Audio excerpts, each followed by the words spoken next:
Hey everybody, welcome back to another episode of It Happened Off the Res. I am borrowing Shavana's channel real quick to show y'all a recipe. I see you. Show you how I make pot roast. This was something that my mother or my grandmother taught me how to do. I can't remember exactly which one it was that taught me how to make pot roast this way. But I wanted to share it with you because it's a family favorite and it's cold outside, so now's a good time to eat pot roast. Yes, baby, what is it? Daddy, look at me. What? Can I use this or this? I'll show you. I'll let you know. Okay. So, firstly, what you're going to need, of course, is a large roast. Yeah. We are a family of 5, so we do. Yeah, because it's so cold. We do need a large roast. So this is just under 4 pounds. Yeah. This is chuck roast. Chuck roast. It's a very inexpensive meat. Hot meat. It makes a fabulous roast. Fabulous. So first thing you want to do is dry your roast as best as possible. Daddy. If you don't, it doesn't brown correctly. So make sure you do dry your roast. Yes, my love. What's that? Is that delicious? Yeah, it's meat. It's meat tasty? Yes. It's tasty? Daddy, you need to get that juice off? Yes, you do have to get the juice off. So once your roast is dry, first you want to do is season it with salt and pepper. This is a big one that a lot of people forget. Go ahead.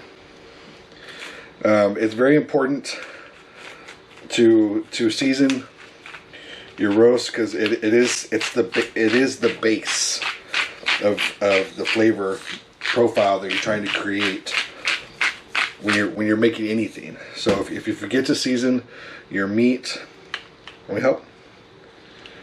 If you forget to season your meat, it'll always be like something's missing. So very generously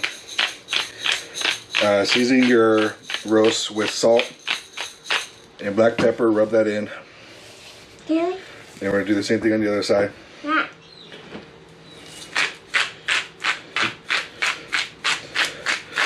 We are using Daddy, Himalayan. Can you hold this? Himalayan. Hold on. Daddy. Hold on, my love. You need to hold it. Himalayan pink salt. Pink salt?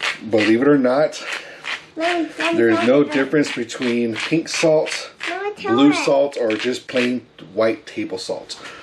It doesn't taste any different. Pink salt.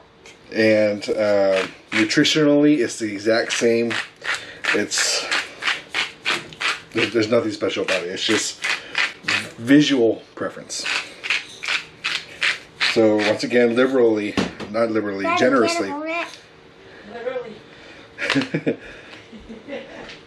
It's hard, baby, right? Generously season your roast with salt and pepper. And I do mean generously. Rub that in.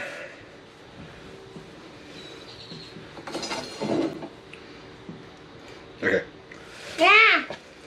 Make sure you get all the stuff that fell off the edges. Get it on the sides. Make sure all of your roast is seasoned on all 4 sides. Daddy. Yes, baby. Daddy, look at me. There's that under my hand. I know. Yeah. Next, we're going to cover the roast with flour. And Mommy's here on us. Yay! Mom. I just want to come on here. I'll say that. Sorry, even though he's doing my channel. Look what my brother bought me. Remember, I really wanted one. I didn't have enough money, but look. So I'm sure there's a reason why we cover it in flour. Maybe something to do with moisture retention. Maybe something that we do to help brown it. I'm not sure. Daddy. Yes, I know. This is just something that my mother or my grandmother or both of them, no baby, you make a mess, always told me to do. They told me before you brown your roast, you make sure you cover it in flour. I don't know why. Mom. I just do what I'm told. Mommy.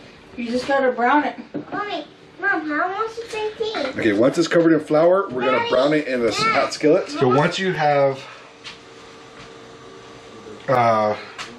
put flour over your roast inside a hot skillet, add a little bit of oil. We're gonna brown all sides of the roast. I do prefer cast iron. Cast iron makes everything better in my opinion, but that's just me. Especially since it's so versatile. You can put it on a grill, you can put it on a stove top, you can put it in the oven. Yes, babe. I know, hold on. Doesn't matter where you put cast iron. It can go anywhere. I like to make sure the cast iron skillet is on a medium-high heat.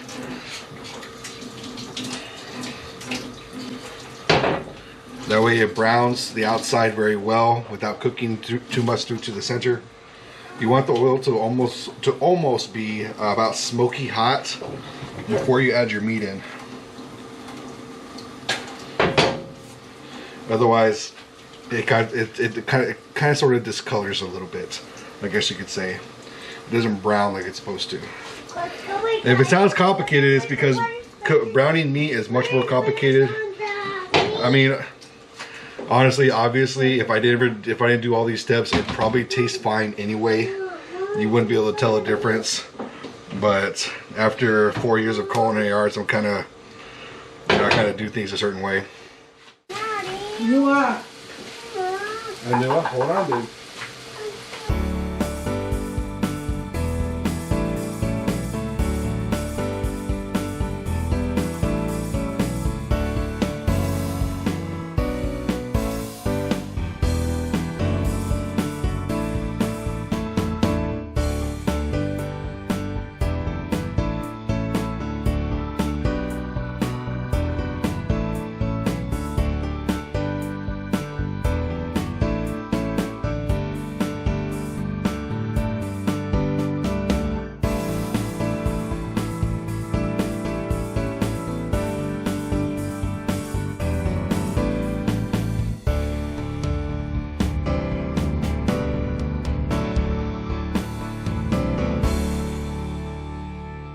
But browning the edges of the meat makes it to where you don't have just this mush of meat. It creates a little bit of a crisp along the edges of the roast that you're eating. Creates a little bit of color, and it's aesthetically pleasing and to the palate. You're not eating just mushy roast. It has a little bit of a little crisp, a crunch. A little bit of a bark at the end of it. So that's why you brown your roast, according to my mother. And I asked my mother, I did ask her, if it was her or my grandmother that taught me how to make roast. And she says, well, I do it like my mother does it. So it's the same thing. My mother, my grandmother, they all do it the same way. Once your pot roast is browned, we're going to go ahead and transfer it into the slow cooker.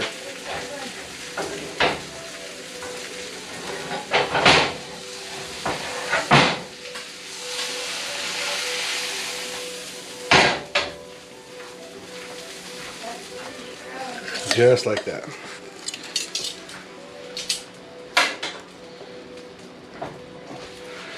So the next thing we're going to add to the slow cooker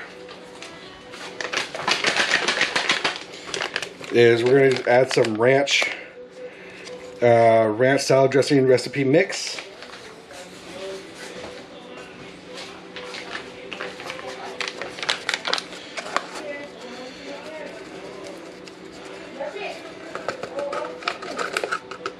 Add some of that.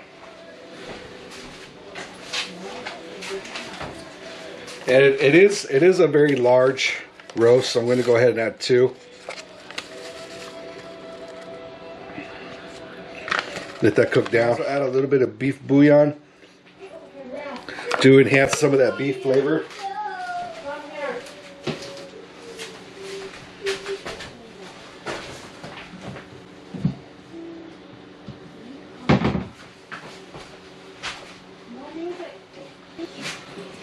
And if you're worried at all about the roast drying, it is always okay to add a little bit of water to the base.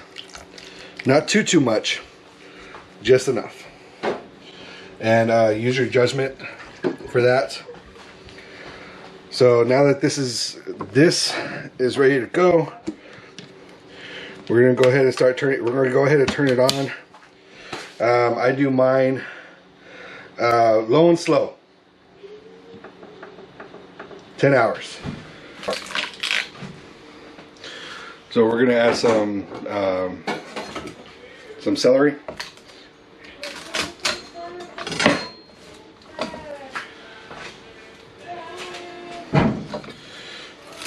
You can throw the tops in there if you want to. You don't have to.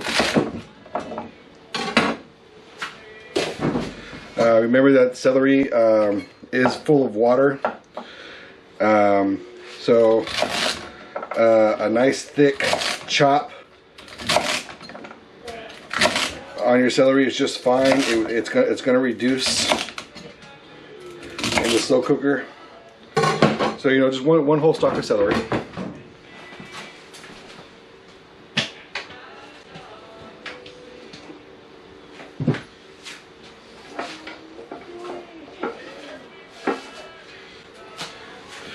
And if you want to, you don't have to add the vegetables until about halfway through the cooking process.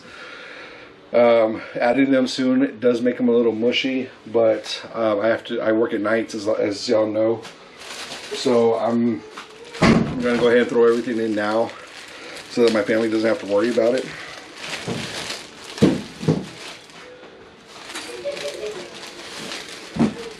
I'm gonna also add several red potatoes.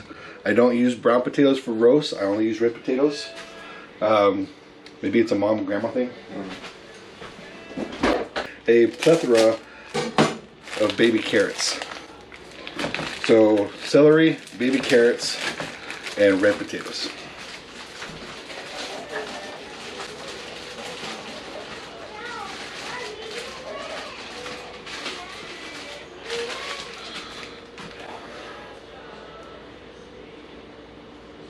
£2 pounds. You probably don't need that many, but I did. I added it all. Because why not? So now, red potatoes are kind of small.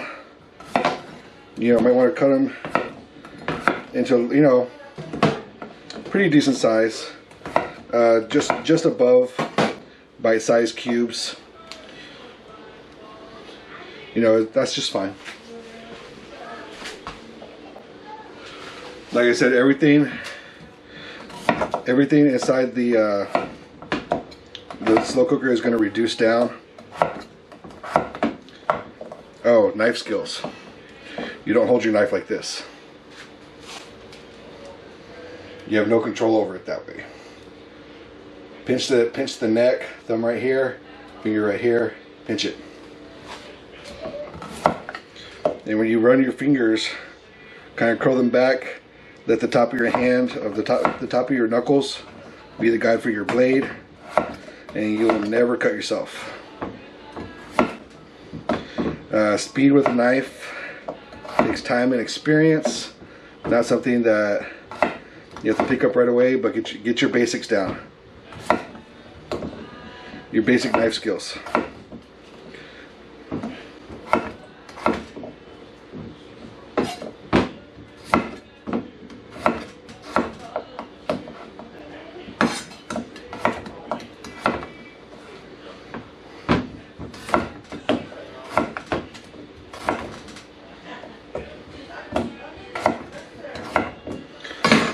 See how that looks.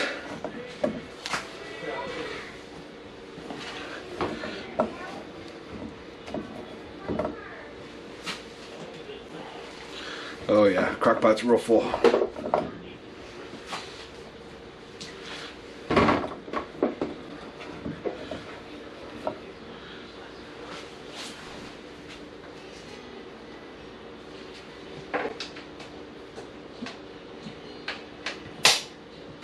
So just stick all the vegetables.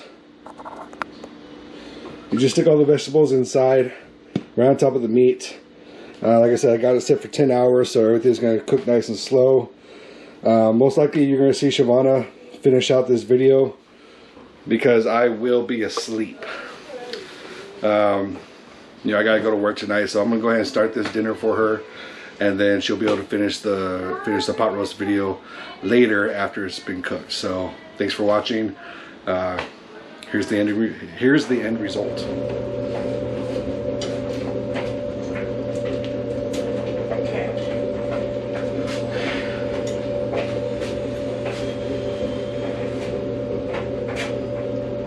Come smell it though.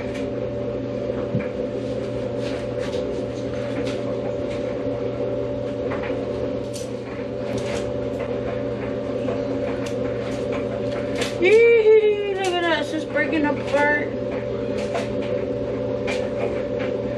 Man, I can't really get this out.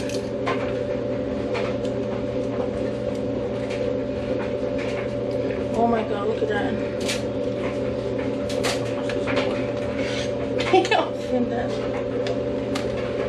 Okay.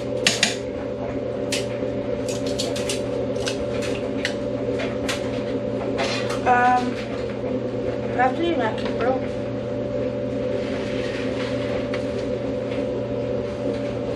You can really smell that. I think it's rosemary. Did you put rosemary in there? I think so.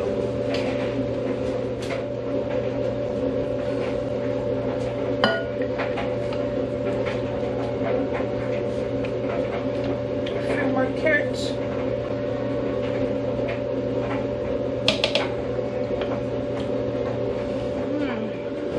Okay, ready to try.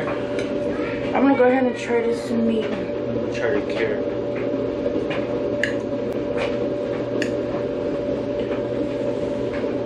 Steamy. It's still bubbling.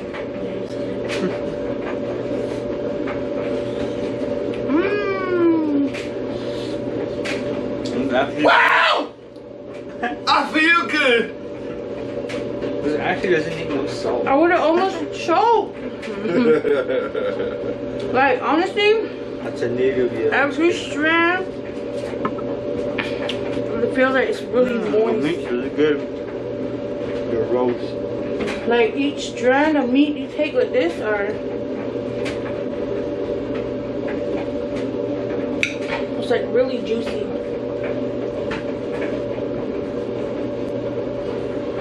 So this is my Hidden Valley Ranch pot roast. One of those 30-minute prep, set it and forget it meals.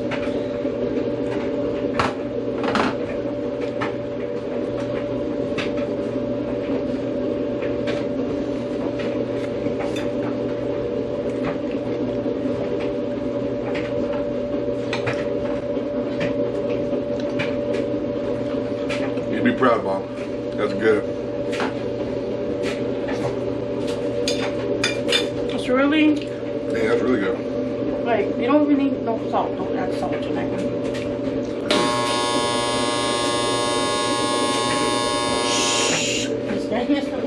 So we hope you enjoyed this episode of Off the Menu, Hidden Valley Ranch Roast.